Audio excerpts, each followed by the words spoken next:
శ్రీమాత్రే నమ. జయ గురు దత్తాత్రేయ నమ. ఈ వీడియోలో మనం శ్రావణ మాస విశిష్టత గురించి తెలుసుకునే ప్రయత్నం చేద్దాం. మాసాల్లోకెల్లా బాగా ఆధ్యాత్మికంగా ఎక్కువ పండగలు వచ్చేది, అందరికీ బాగా సంతోషాన్ని ఆనందంతో పాటు అదృష్టాన్ని కూడా ఇచ్చే మాసం శ్రావణ మాసం. సో ఈ శ్రావణ మాసం ముఖ్యంగా ఇప్పుడు వస్తున్నటువంటి ఈ సంవత్సరంలో వస్తున్నటువంటి శ్రావణ మాసంలో మరీ ఎక్కువ విశిష్టను కలిగి ఉండడం జరిగింది. ముఖ్యంగా లక్ష్మీదేవికి ఇష్టమైనటువంటి మాసం శ్రావణ మాసం. ఈ మాసంలో మరి శ్రావణ మంగళవారాలు కానీ శ్రావణ శుక్రవారాలు కానీ విధి విధానంగా మరి ఆ వ్రతాన్ని ఆచరించడం వల్ల, అంటే వాళ్ళ సాంప్రదాయాలు ఉంటాయి, దాని ప్రకారం చేసుకోవడం వల్ల స్త్రీలకి సౌభాగ్య యోగం కలిగే అవకాశం ఉంటుంది. తద్వారా వారి యొక్క భర్తలకి ఆరోగ్యం అవ్వచ్చు, ఆర్థిక పరంగా అనుకూలత ఏర్పడే అవకాశం ఉంది. అయితే ఈ వ్రతాన్ని ఈ మంగళవారాలు కానీ శుక్రవారాలు కానీ చేస్తున్నప్పుడు మన కుటుంబంలో స్త్రీలే కాక మగవారు కూడా ఆ రోజంతా నియమంగా ఉండడం వల్ల దాని యొక్క ఫలితం ఇంకా ఎక్కువగా వచ్చే అవకాశం ఉంటుంది. మరి ఈ శ్రావణ మాసంలో మరి కష్టాలు పోగొట్టగలిగే శని యొక్క ప్రభావంతో శని త్రయోదశి కూడా రావడం జరిగింది. అంటే శనివారం శని త్రయోదశి రావడం వల్ల శని భగవాన్ని పూజించడం వల్ల జాతకంలో ఉన్నటువంటి సమస్యలు, అలాగే గోచార రీత్యా వస్తున్నటువంటి సమస్యలు, అలాగే ఇతరుల యొక్క ఈర్ష్య వల్ల, ఇతరుల వల్ల మన మీద వాళ్ళు పెట్టుకున్నటువంటి కోపం అనొచ్చు, పగ అనుకోవచ్చు, మన యొక్క పతనాన్ని కోరుకునే వాళ్ళ యొక్క దృష్టి నుంచి తప్పే విధంగా ఈ శని త్రయోదశి ఆచరించడం వల్ల, అంటే నెలలో ఈ ఆషాఢ మాసం ఈ శ్రావణ మాసంలో 17వ తారీఖు ఆగస్టు 17వ తారీఖు అంటే మనకి వరలక్ష్మి వ్రతం వెళ్ళిన మరునాడు ఒకటి, అలాగే 31వ తారీఖు ఆగస్టు నెలలో ఒకసారి రావడం జరుగుతుంది. సాధారణంగా అమావాస్య ముందొచ్చే శని త్రయోదశి చాలా బలమైంది కాబట్టి మరి ఎవరైతే ఇతరుల యొక్క ఈర్ష్యకి బలవుతున్నారో, లేదా వ్యసనాల వల్ల, రుణ బాధల వల్ల, ఏదో ఒక బలహీనత వల్ల ఇబ్బంది పడుతున్న వాళ్ళకి, అలాగే మగవాళ్ళైతే చెడు స్త్రీ యొక్క ప్రభావం వల్ల కానీ వాళ్ళ యొక్క ఇబ్బందులు, అలాగే స్త్రీలైతే మరి దుర్మార్గుడైనటువంటి పురుషుల యొక్క వేధింపులకు గురవుతున్న వారు కూడా ఈ శని త్రయోదశి నాడు ఈ 2 రోజులు కూడా విధి విధానంగా నియమంగా చేయడం వల్ల 100% వాళ్ళ యొక్క కష్టాలు తొలగే అవకాశం ఉంది. ఎందుకంటే ఈ నెలంతా కూడా విష్ణుమూర్తి అనుగ్రహం ఉంటుంది, లక్ష్మీదేవి అనుగ్రహం కూడా ఉంటుంది. కాబట్టి మరి ఈ అమ్మవారి యొక్క అనుగ్రహం కావాలంటే ఖచ్చితంగా శని భగవానుడు కూడా మనకి గ్రీన్ సిగ్నల్ ఇవ్వాల్సి ఉంటుంది. అందువలన ఖచ్చితంగా ఈ నెలలో వచ్చే శని త్రయోదశులతో పాటు మరి వాళ్ళ యొక్క ఆచారాలను బట్టి మంగళవారాలు లేదా శుక్రవారాలు చేసుకోవడం మంచిది. అలాగే ఆగస్టు 16వ తారీఖున వరలక్ష్మి వ్రతంతో పాటుగా మనకి రవి సంక్రమణం జరుగుతుంది. అంటే రవి భగవానుడు ప్రతీ నెల ఒక రాశిలోకి మారుతూ మరి ఈ నెలలో సింహరాశిలోకి మారడం జరిగింది. అంటే స్వక్షేత్రంలోకి రావడం కూడా ఒక విధంగా ఇది మరి రవి యొక్క బలం పెరగడం వల్ల జాతకులకి హోదా, గౌరవం, పదవి లాంటి అవకాశాలు ఉంటాయి. కాబట్టి మరి అవకాశం ఉన్నవాళ్ళు ఈ ఆగస్టు 16వ తారీఖు రవి సంక్రమణం రోజు విధి విధానంగా ఉపవాసం ఉండి మరి రవిని పూజించుకోవడం వల్ల 100% వాళ్ళకి హోదా పెరిగే అవకాశం ఉంది, ఆరోగ్యం బాగుంటుంది. అలాగే ఇదే నెలలో ఆగస్టు 19వ తారీఖున మరి రక్షాబంధన్, అలాగే జంధ్యాల పౌర్ణమ, దానితో పాటు విశేషంగా హయగ్రీవ జయంతి. అంటే ఒక విధంగా విష్ణుమూర్తి యొక్క అవతారం హయగ్రీవుడు మన యొక్క సంస్కృతిని, వేదాల్ని రక్షించే ప్రయత్నంలో హయగ్రీవుని యొక్క అవతారం మనకి చెప్తూ ఉంటుంది. ముఖ్యంగా విద్యార్థులు ఎక్కువగా ఈరోజు విష్ణుమూర్తి ఆరాధన వల్ల హయగ్రీవ జయంతి విధి విధానంగా జరుపుకోవడం కానీ, లేదంటే మనకి సమీపంలో ఉన్నటువంటి ఏ విష్ణుమూర్తి ఆలయం దర్శించుకొని వాళ్ళు తులసి దళాలతో అర్చన చేయించుకోవడం వల్ల కంపల్సరీగా విద్యార్థులకి చాలా అనుకూలమైనటువంటి పరిస్థితి ఈ సమయంలో రావడం జరుగుతుంటుంది.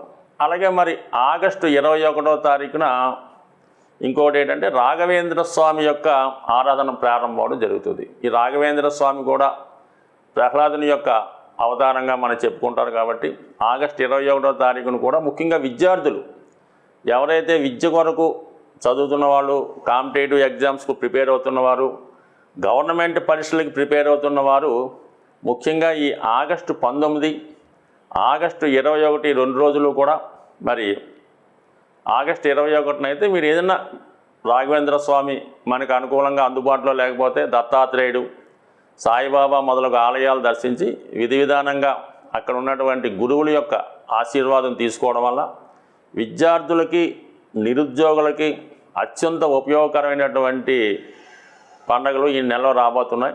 వీలైన వాళ్ళు కార్తీక మాసం ఏ విధంగా నియమంగా పవిత్రంగా చాలామంది ఉంటారో మరి ఈ శ్రావణ మాసం కూడా ఆ విధంగా నియమంగా ఉండడం వల్ల, ఒకే పూట భోజనం చేయడం వల్ల మరి ఎక్కువగా మరి దేవునికి సమీపంలో అంటే విష్ణు సహస్రనామం, లక్ష్మీ స్తోత్రం, కనకదార స్తోత్రాలు లాంటివి చదువుకోవడం వల్ల ఖచ్చితంగా ఈ శ్రావణ మాసంలో స్త్రీలకే కాదు మగవాళ్ళకి కూడా ఐశ్వర్యం, సంతోషం, ఆరోగ్యం కలిగే అవకాశం ఉంటుంది.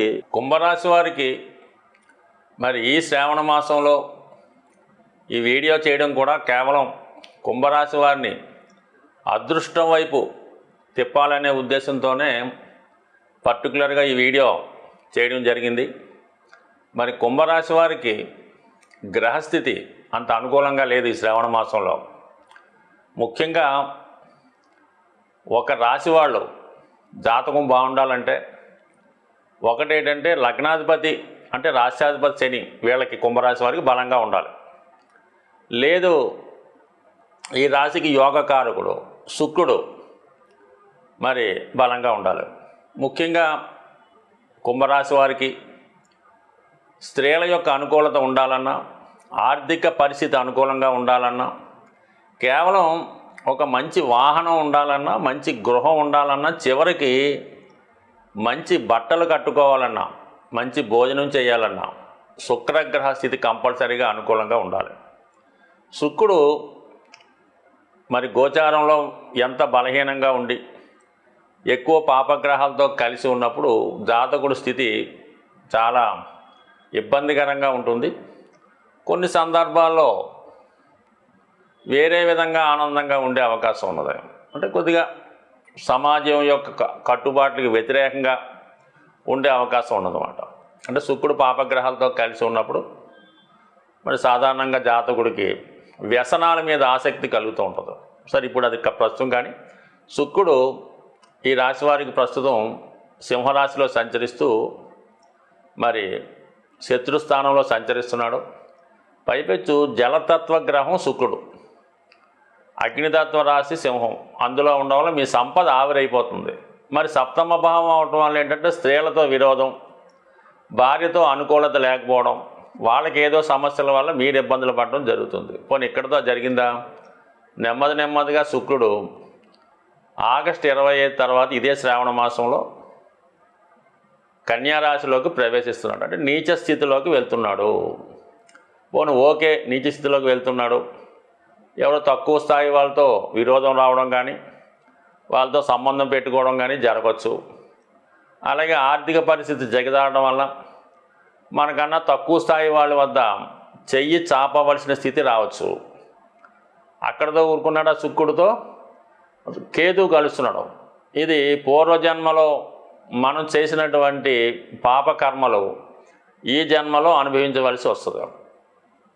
ఏదో అటువంటి వారు, గత సంబంధం ఉన్నటువంటి వాళ్ళు ఈ జన్మలో మీకు తారసపడి ఏదో విధంగా మీకు నష్టాన్ని కలిగించే అవకాశం ఉంటుంది. సో అందువలన ఏంటంటే మరి వీటి నుంచి బయటపడాలి, జన్మశని ప్రభావం నుంచి బయటపడాలంటే మీకు అదృష్టవశాత్తు ఈ శ్రావణ మాసం అన్నది విష్ణుమూర్తి అనుగ్రహంతో మీకు ఈ మాసంలో లక్ష్మీ అమ్మవారి కృపకు పాత్రలు అవ్వాలంటే మీరు ఖచ్చితంగా చేయవలసింది ఈ నెలలో వస్తున్నటువంటి 4 శుక్రవారాలు విధి విధానంగా అమ్మవారికి అంటే మరి వరలక్ష్మి వ్రత పూజ మిగతా వారాలు చేసుకోవడం.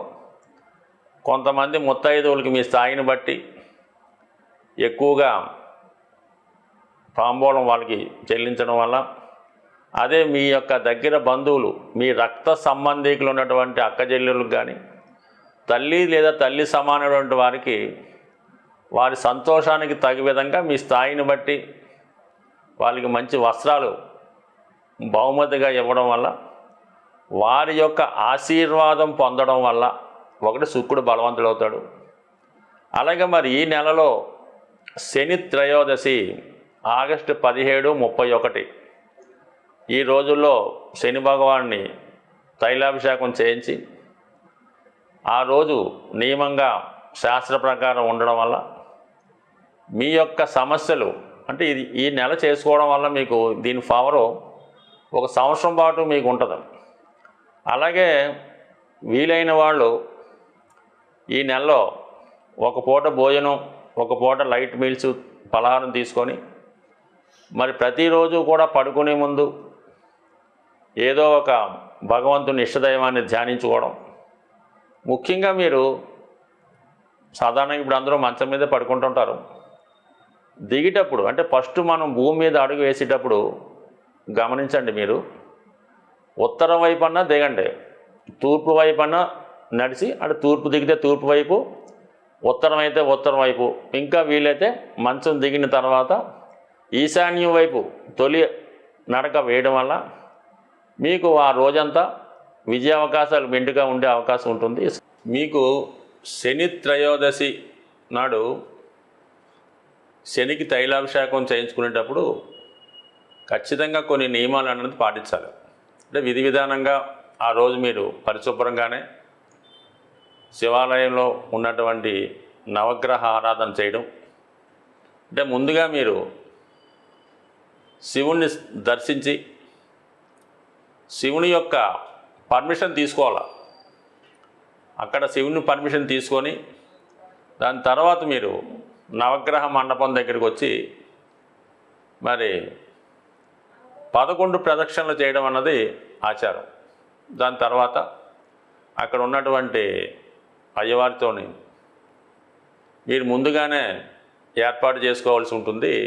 ఈ శని తైలాభిషేకానికి కావాల్సినటువంటి సరుకులు వాళ్ళకి ఇవ్వడం వల్ల కొన్ని టెంపుల్స్ ఆ విధంగా ఉంటుంది.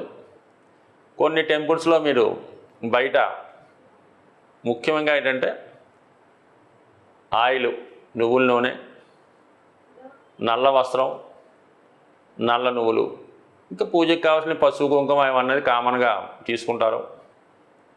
ఈవెన్ అగ్గిపెట్టి కూడా తీసుకోవాలి అక్కడ మీరు. ఇవన్నీ కూడా విధి విధానంగా మీతో పూజ చేయించి బెల్లం ముక్క నైవేద్యం ఇంపార్టెంటు. దాని తర్వాత ఈ పూజ అయిన తర్వాత నవగ్రహాలతో పాటు పూజ చేసి శని భగవానికి తైలాభిషేకం చేయడం, దాని తర్వాత నల్ల వస్త్రాన్ని కప్పడం, తర్వాత మీరు విధానంగా కాలు కడుక్కొని మళ్ళా శివాలయంకి వచ్చి శివునికి కూడా అభిషేకం చేయించుకోవాలి. ఏదో తోచిన విధంగా శివుడికి అభిషేకం చేయించుకొని దాని తర్వాత అమ్మవారిని దర్శించి మీరు ఇంటికి రావడం జరుగుతుంది.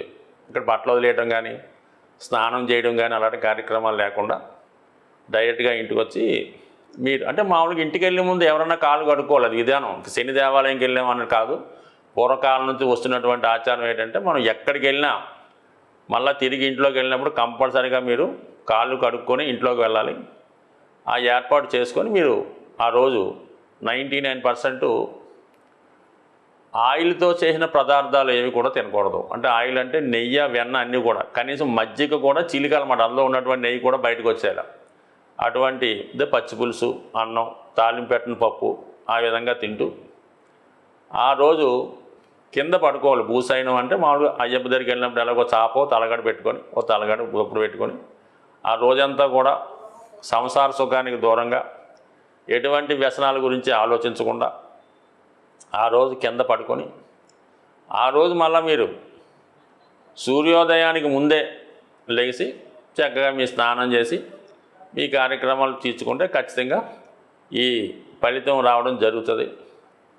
అలాగని మీరు శనికి పూజా కార్యక్రమాలు చేసి ఏ విధమైనటువంటి అనాచార కార్యక్రమాలు చేసినా, సిగరెట్ కాల్చినా, ఇంకోటి చేసినా, ఎవరితో వాళ్ళతో మాట్లాడటం, హాస్యాలు ఇలాంటివన్నీ మాని తక్కువ మాట్లాడటం, సాధ్యమైనంత వరకు గృహంలోనే గడపడం వల్ల మీకు సంపూర్ణ ఫలితం వచ్చే అవకాశం ఉంది. ఒకసారి చేసి చూడండి, మీకే దాని యొక్క ప్రభావం కనబడే అవకాశం ఉంటుంది.